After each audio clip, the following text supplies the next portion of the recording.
മുഖ്യമന്ത്രി BJP. CPM ബാന്ധവത്തിന്റെ ഭാഗമായി പൂരം കലക്കി. നിങ്ങൾ ആലോചിച്ച് നോക്കൂ, സുനിൽകുമാർ പോയി അവിടുന്ന്, കെ മുരളീധരൻ പോയി അവിടുന്ന്.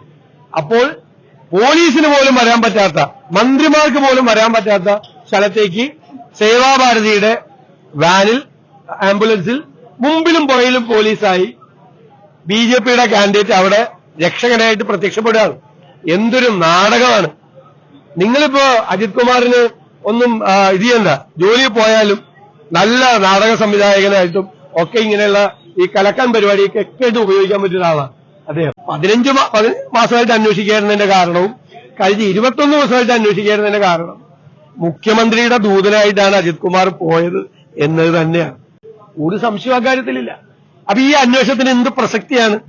കാരണം ഒരു പ്രതി മുഖ്യമന്ത്രിയാണ്. മുഖ്യമന്ത്രി പറഞ്ഞിട്ടാണ് ഇയാൾ പോയത്. എന്നിട്ട് മുഖ്യമന്ത്രി തന്നെ അന്വേഷണം ഇടുന്നു. അത് പൂരം കലക്കിയത് അജിത് കുമാർ അന്വേഷിച്ച പോലെ തന്നെ. മനസ്സിലായില്ല? പൂരം കലക്കാൻ വേണ്ടിയിട്ട് കൂട്ടുനിന്നത്. ഇപ്പൊ ഞങ്ങൾ എന്താ ആരോപണം ഉന്നയിച്ചത്? ആദ്യം ഞങ്ങൾ പറഞ്ഞു പൂരം കലക്കി ബി.ജെ.പിയെ ജയിപ്പിക്കാൻ വേണ്ടി. രണ്ടാമത് പറഞ്ഞു ഈ കമ്മീഷണറെ നടപടിയെടുത്തു. അപ്പൊ ഞങ്ങൾ പറഞ്ഞു കമ്മീഷണർ അല്ല പ്രതി, കമ്മീഷണർക്ക് മീതെ ക്രമസമാധാന ചുമതലയുള്ള ADGP പൂരം നടക്കുന്ന ടൗണിലുണ്ടായിരുന്നു. അത് പറഞ്ഞു ഞങ്ങൾ. ഇതുവരെ നിഷേധിച്ചിട്ടില്ല. ഇതുവരെ ആ കാര്യം ആരും നിഷേധിച്ചിട്ടില്ല.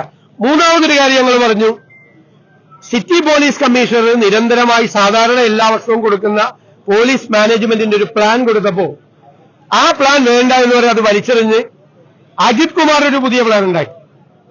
ആ പ്ലാൻ അനുസരിച്ചിട്ടാണ് ഈ പൂരം കലക്കിയത്. അത് പൂരം നടത്താനുള്ള പ്ലാൻ അല്ലായിരുന്നു, പൂരം കലക്കാനുള്ള പ്ലാനായിരുന്നു.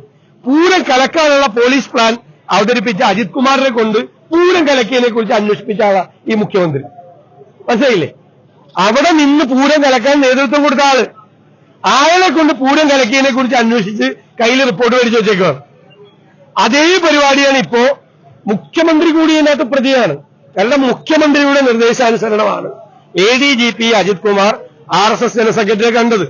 അപ്പൊ മുഖ്യമന്ത്രി അന്വേഷിച്ചാൽ എന്താ പ്രസക്തി? ഒരു കാര്യമില്ല.